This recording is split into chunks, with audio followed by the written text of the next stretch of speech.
This is a place that holds mythic sway. It has always inspired a sense of awe and mystery in humans. And you can understand why. Look at this place with the sea and the sky reflected in the ice and the clouds. But I'd like to understand how the wonder of the Arctic is not in its vastness, but in its intimacy and its smallness, in the people and the culture. And I'd also really like to see a bowhead whale up close. Whoa! Which is why I've come to Igloolik.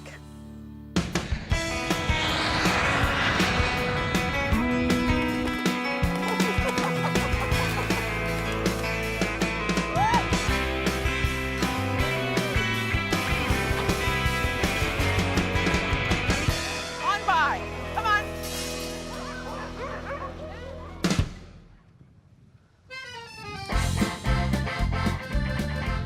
The Inuit live on the rim of our awareness, a faraway culture of ingenuity and independence.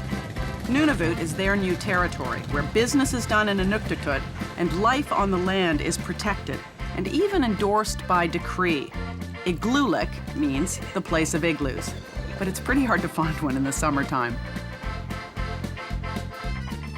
Igloolik sits on its own island, just off the tip of the Melville Peninsula and south of Baffin Island's great northern expanse. The traditional roots run very deep here, so much so that Igloolik is called the cultural heart of Nunavut.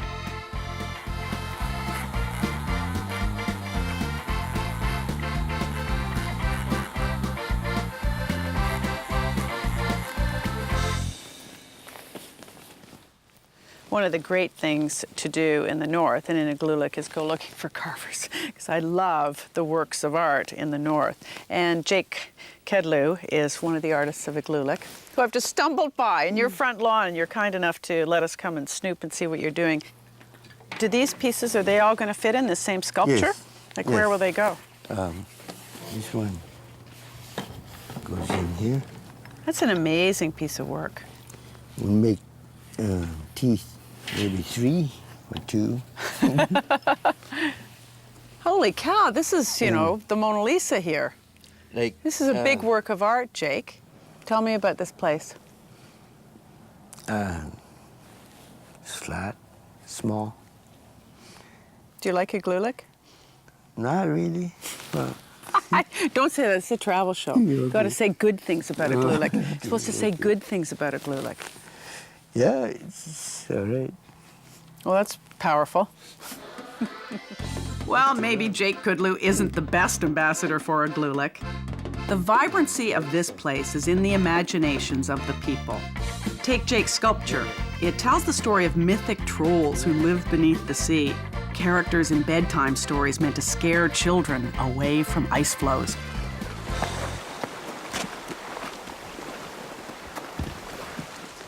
For the brief Arctic summer, people had an hour out of town to Igloolik Point, the best place to camp before heading out on the Arctic Ocean. That's where I'm going, to the cabin/headquarters of Igloolik Outdoor Adventures.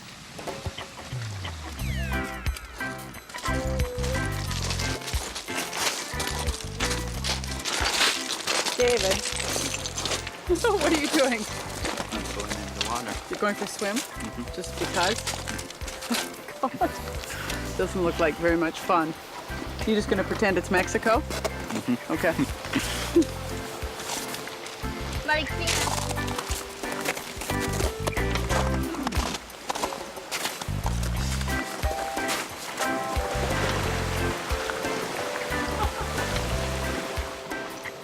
It's a day at the beach in Igloolik, and it's making me get goosebumps. I'm gonna go get a cup of tea.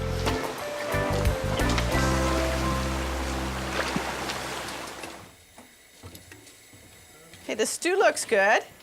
Brad? Thank you. You're going to eat it anyways. I'm going to eat it no matter what. Now, Brad Parker is the outfitter, guide, chief cook. Oh, jeez. He's an Albertan who's been living in the north for how long? Since '91.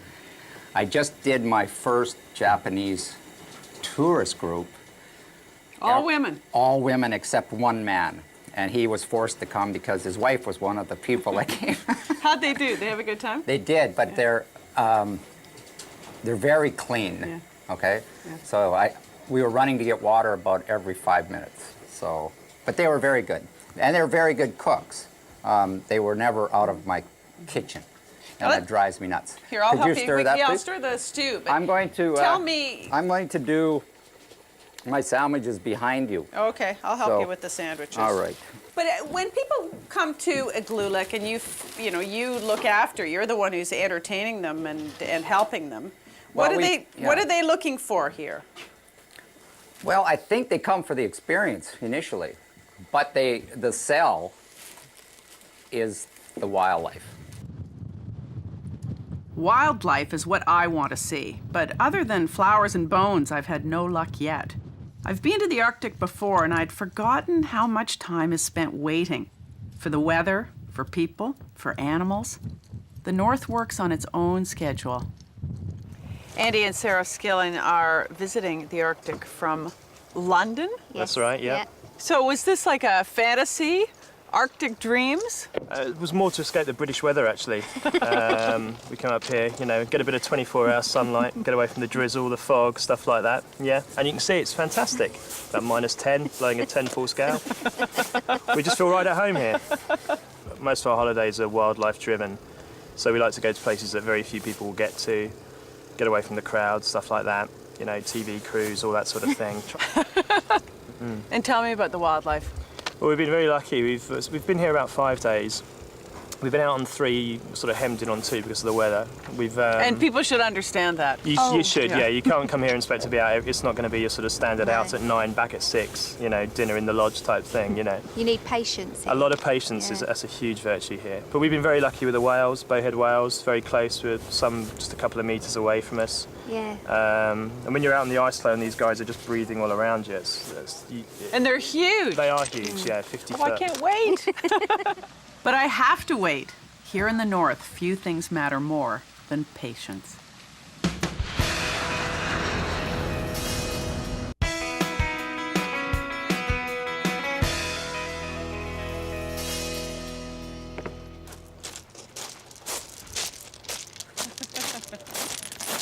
Okay, when I'm wearing a hat, the hair's bad. So, yeah, just in these situations, I've learned you just have to wash it yourself somehow. I don't know what I'm gonna do. Oops. The scenery's pretty good here, don't you think? But you're not in the Arctic for the showers. Sometimes somebody helps me, but anyway. All right. That's perfect.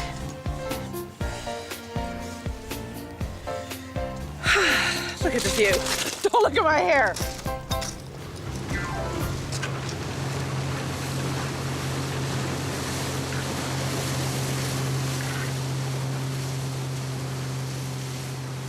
Searching for animals means skipping between islands that the Inuit have used as hunting camps for centuries. We're on our way walrus hunting. I've got guide Gideon Dakau with me, and we've just stopped at this island. I was looking at these bones trying to identify them. This one's huge. This one's really heavy. What is it, Gideon? That's enormous. Good whalebone, head whalebone. Wow. What? This one's another. Oh, golly, that's heavy too. And is this walrus skull? That's a walrus skull. The brain here is gone. And the tusks that go there? So are we going to find walrus? I guess you did. You better find walrus. I want to see a walrus. I've never seen one, No? No, how about that, eh? Yeah, we'll find them.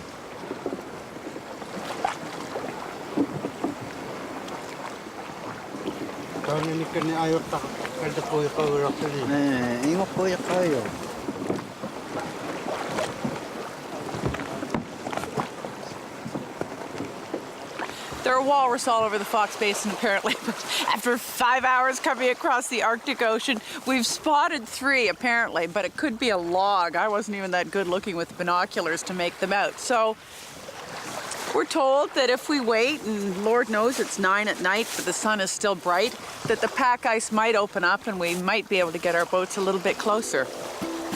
We just have to be patient.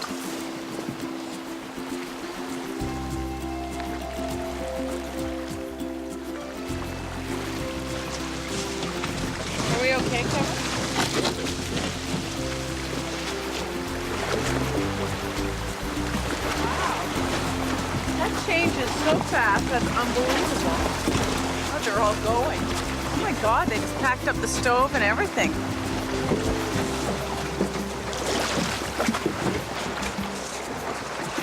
We are on this lovely little piece of ice waiting for the chance to get close to the walruses, and all of a sudden these waves just sort of washed it away.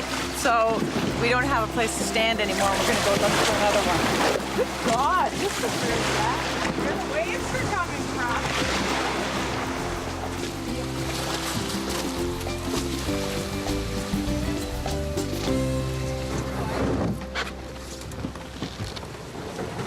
What's with the walrus? Eh?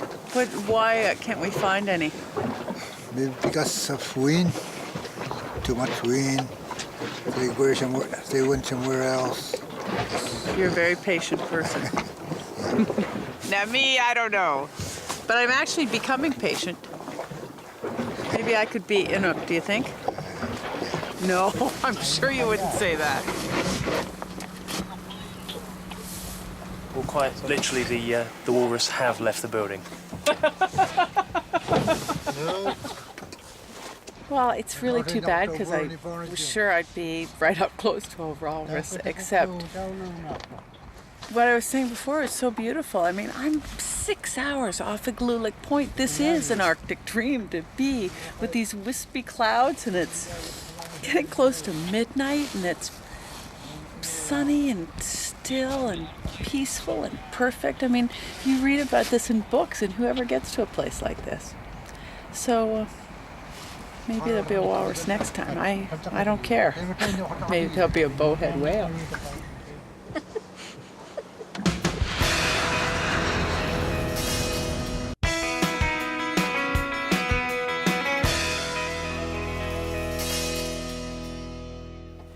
Tam Akitak works at one of the outfitting camps here. Her whole family's mostly out here, and we're going to meet them. But she was showing me some of her work, which is phenomenal. You made these? Yes, I made this with my grandmother. She helped me. And your grandmother is a legend around here. Yes. Mm-hmm. She's what, 100? And 3? 103. Yes. Still goes seal hunting. Yes. And fishing. Here, I'll take off this jacket. Do you put your head in first or hand? Yes, and then your arms. Yep. They go. Oh, be one sec. Hang on, I gotta get my one other arm out, Tam. If you put this one on, and then we can both be in a parka. No. But it's better, eh? No zippers to freeze. This is how you have to make it because it's much warmer. Yeah. Am I helping you or am I not helping you? Wow. So it took you about a week to make this one? Yes. God, it's gorgeous. And then you carried your baby in there. Mm-hmm. This is for winter or spring, Yeah. early spring. And this is for parties. Yeah, for summertime. And for celebrations. Yes. We look beautiful.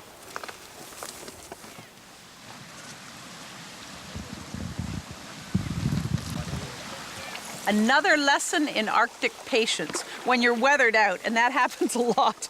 It's too foggy today to go out in the water and look for whales or walruses, so you just have to use your imagination and think of some other fun things to do.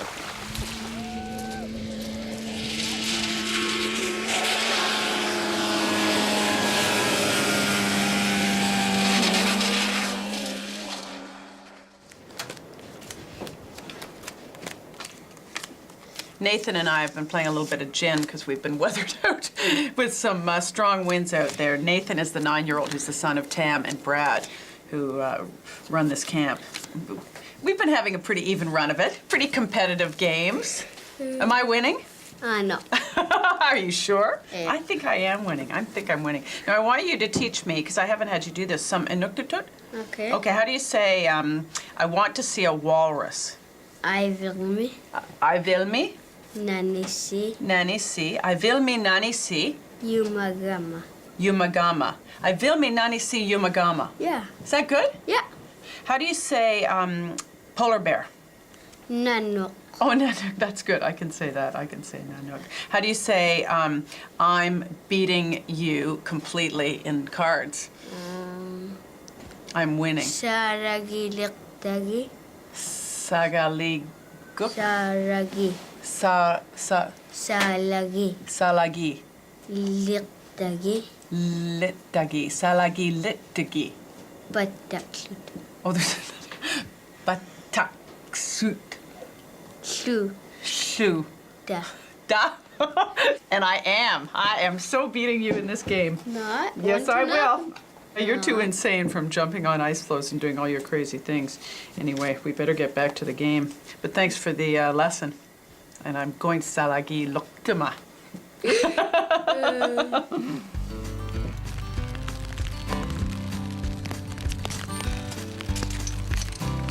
Now, this is a real honor. I've been invited into a traditional tent camping ground by Tam to visit with her grandmother, Rachel, who's 103 years old. Yes. Which is fabulous. But there's this great family scene here because her mother, Atwa, is here as well, and daughter-in-law. And there's the great-great-grandson shaking his head. Great-great-grandson of Rachel. Yes. What a family gathering. Rachel, where were you born? Tuperme, uberme, Kamame. in a sad house. Back then, she was carrying a baby in her mouth, and she would be also pregnant and going hunting at the same time. Unbelievable. Yeah, Hey, like you. Hey, you. just think try to about that? be. It's your great-great-grandmother. You try living to 103. It's not easy. How many children do you have, Rachel? Kasi nigo kitunga ka rabi. Kasi raw Taya ni nga na si Madlunga. 10. Uku ni nga engotan ning tigo ka katasukit. Papati si Manikuhulunga. She Fine. has 10 children and 5 adopted kids. How are you ever going to measure up? Do you think this could you possibly be as fabulous as this woman? Yes, I love her to death, and I want to make it over 103 if I could. Rachel, koyanami. Kaya na may ganda. You're a fabulous babe.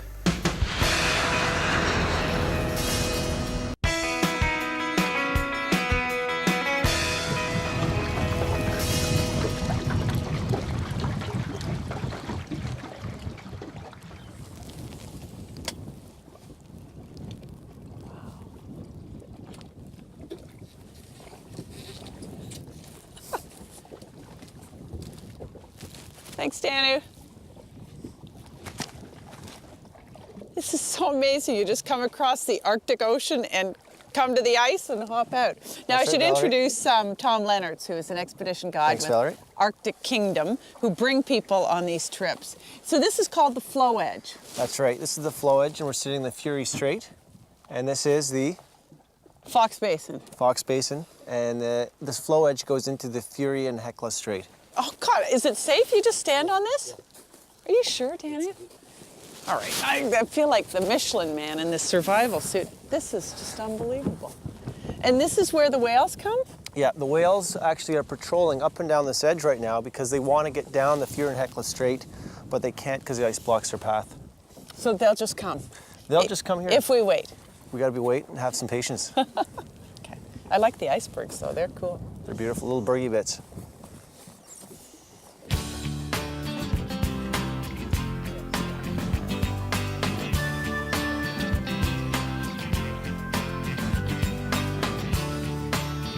The calmness of the ocean reflects the mood of the animals. And I feel the same. While biding my time up here, I've slipped into a slow Arctic rhythm. I'm happy to hang back and be as lazy as the whales. You never know, one might come up just right here. That's what we all hope for. To rise up on the back.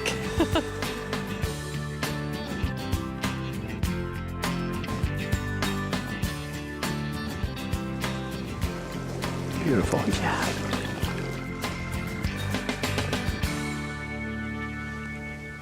Come on.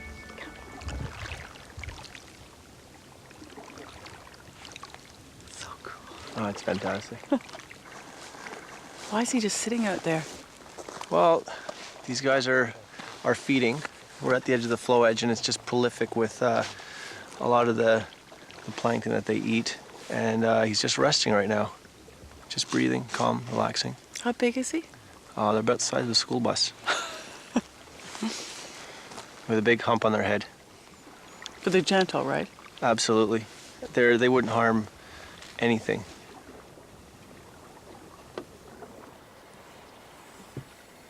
Arctic patience is rewarded. It has been in Igloolik in ways I didn't plan for or expect. You know, I'm not much of one to tell people what to do, but I would say to you, come to Nunavut. I know it's expensive and the weather is unreliable. However, I think it's a crucial chapter in our understanding of ourselves. The land is breathtaking and silent and complete. The ocean is full of history and mystery and life, and we know something of value resides in the Inuit. Just spend an hour in a tent with Rachel and her family, and you understand that. That's something I will never forget.